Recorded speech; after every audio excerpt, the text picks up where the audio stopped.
Assalamualaikum warahmatullahi wabarakatuh. Saya Tika Graciela Santiago, NIM 2020604038, Prodi Manajemen Zakat dan Wakaf. Di sini saya akan mempresentasikan ruang lingkup komunikasi bisnis. A. Pengertian komunikasi bisnis. Komunikasi bisnis adalah komunikasi yang digunakan dalam dunia bisnis yang mencakup komunikasi verbal dan non-verbal. Komunikasi bisnis ialah komunikasi yang digunakan dalam dunia bisnis yang mencakup berbagai macam bentuk komunikasi, baik komunikasi verbal maupun komunikasi non-verbal.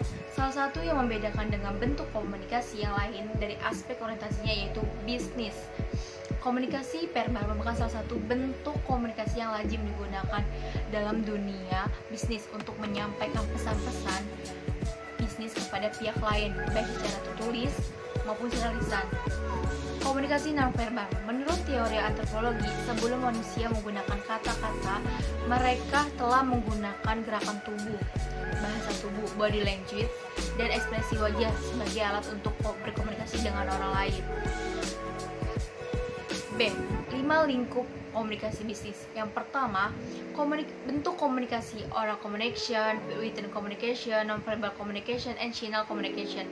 Kedua, keterampilan komunikasi: merasa, mendengar, membaca, mengobservasi, menghayati, berpikir, dan memahami apa yang ada dalam pikiran atau perasaan komunika.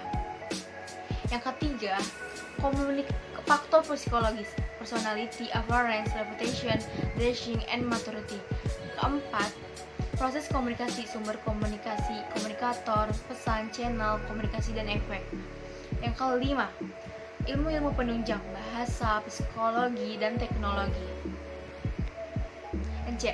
Proses komunikasi. Menurut Cotter-Langley, Bev and John V. dalam bukunya Business Communication Today 6th edition, proses komunikasi terdiri dari 6 tahap, yaitu pengiriman mempunyai suatu ide atau gagasan, pengirim mengubah ide menjadi suatu pesan, pengirim menyampaikan pesan, penerima menerima pesan, penerima menafsirkan pesan, menerima memberi tanggapan, dan mengirim umpan balik kepada pengirim.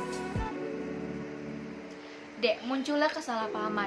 Masalah dalam mengembangkan pesan. Sumber masalah dalam potensial dalam mengembangkan suatu pesan yaitu dalam memformulasikan suatu pesan. Masalah dalam mengembangkan suatu pesan dapat mencakup antara lain munculnya keraguan-raguan isi pesan, kurang terbiasa dengan situasi yang ada atau masih asing dengan audiens. Masalah dalam menyampaikan pesan. Komunikasi dapat juga terganggu karena munculnya masalah dalam mendapatkan pesan dari pengirim ke penerima. Masalah dalam menerima pesan. Masalah yang muncul dalam penerimaan suatu pesan yaitu adanya persaingan antara penglihatan dengan suara kursi yang tidak nyaman, lampu yang kurang terang, dan kondisi lain yang dapat mengganggu konsentrasi penerima. Masalah dalam menafsirkan pesan. Meskipun suatu pesan mungkin hilang selama proses penyampaian pesan, terjadi masalah terbesarnya yaitu pada mata rantai terakhir di mana suatu pesan ditafsirkan oleh penerima pesan. E. Memperbaiki komunikasi. Persepsi. Seorang komunikator yang cerdas harus dapat memprediksi apakah benar pesan-pesan yang akan disampaikan benar dapat diterima oleh penerima pesan. Jika prediksinya tepat, maka audiensnya dapat membaca dan menerima tanggapannya dengan benar. Yang kedua, ketetapan secara umum audiens mempunyai suatu kerangka pikir yang jelas agar komunikasi yang dilakukan secara mencapai sasaran. Seorang perlu mengekspresikan sesuatu sesuai dengan apa yang ada dalam kerangka pikir mereka. Yang ketiga, kredibilitas. Dalam berkomunikasi, komunikator yang memiliki suatu keyakinan dan optimisme yang tinggi bahwa audiensnya merupakan orang-orang yang dapat dipercaya. Keempat, pengendalian. Dalam berkomunikasi, audiens akan memberikan reaksi atau tanggapan terhadap pesan yang disampaikan.